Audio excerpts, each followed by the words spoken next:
عبداللہ نے اس کی کتاب چھین لی۔ عبداللہ انڈے درجنوں کے حساب سے بکتے ہیں۔ نجف اپنا کام کر رہی تھی۔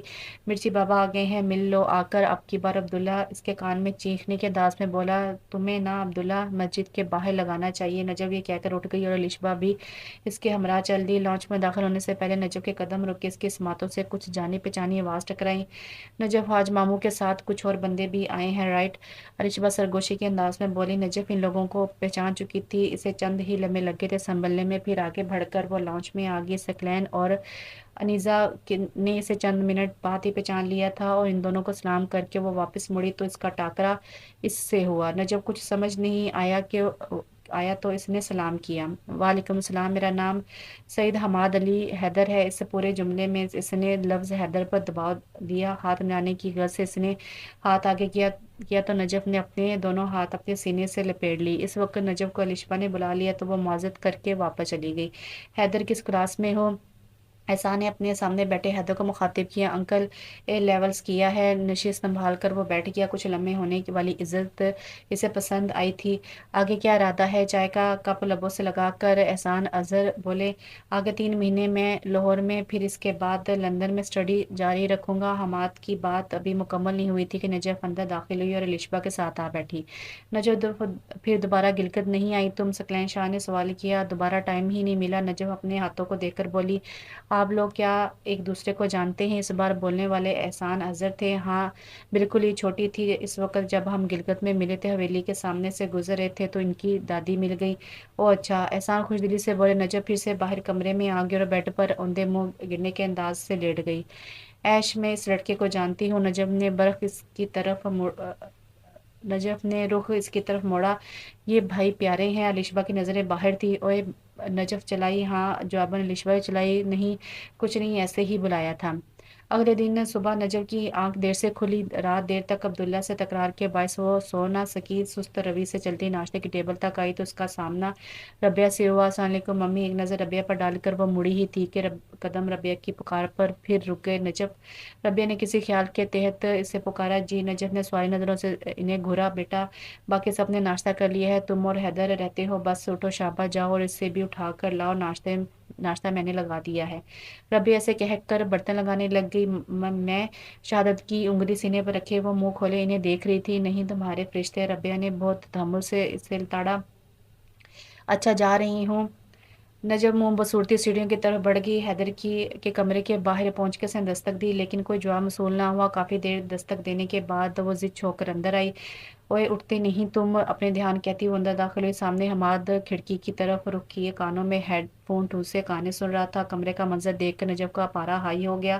میں ہوں کہ کب سے گدھوں کی طرح لگی ہوں اور یہ سب گانے سن رہے ہیں، واہ واہ۔ اپنے دھیان کہتی وہ آگے بڑھی اور ارادہ حماد کو جھنجھوڑنے کا تھا۔ ابھی اس نے ہاتھ آگے بڑھایا ہی تھا کہ حماد نے پلٹ کے اس کی کلائی تھام لی۔ چوری کرنے آئی ہو؟ اپنے سے 6 سال بڑے حماد حیدر کے ساتھ وہ بدتمیزی بھی نہیں کر سکتی تھی؟ اپنے گھر میں چوری کرتے ہوئے تمہیں شرم نہیں آتی؟ لبوں پر شریر مسکراہٹ لیے حماد نے اسے زج کرنے میں مصروف تھا۔ چند لمحوں بعد نجف سنبھل گئی تو اس نے اپنی کلائی کی طرف اشارہ کیا۔ اب اسے درد ہونے لگ گیا تھا۔ کیا؟ حماد پہلے اس کا سگنل نہ لے سکا، پھر تھوڑی دیر بعد اس نے اس کی کلائی چھوڑ دی۔ حیدر بھائی نیچے آ کے ناشتہ کر لیں۔ نجف رونے والی ہو گئی تھی، کہہ کر پلٹ گئی اور ناشتے کی ٹیبل پر آ کے بیٹھ گئی۔ میرا ہاتھ توڑ دیا ہے، آنے دو بابا کو، اسے حیدر کا نشان حیدر بنوا دوں گی۔ اپنے دھیان وہ باتیں کر رہی تھی، وہ اس کے سامنے آ کر بیٹھ گیا۔ نجف نے ناشتہ اٹھایا اور اپنے کمرے میں آ گئی۔ ناشتہ کر کے اس نے برتن کچن کاؤنٹر پر رکھے اور خود جوگر سے زیب تن کیے باہر آ گئی۔ کہاں جا رہی ہو؟ اسے باہر جاتا دیکھ کر حماد نے اسے آواز دی۔ نجف نے اسے گھورنے پر ہی اکتفا کیا اور وہاں سے باہر آ گئی۔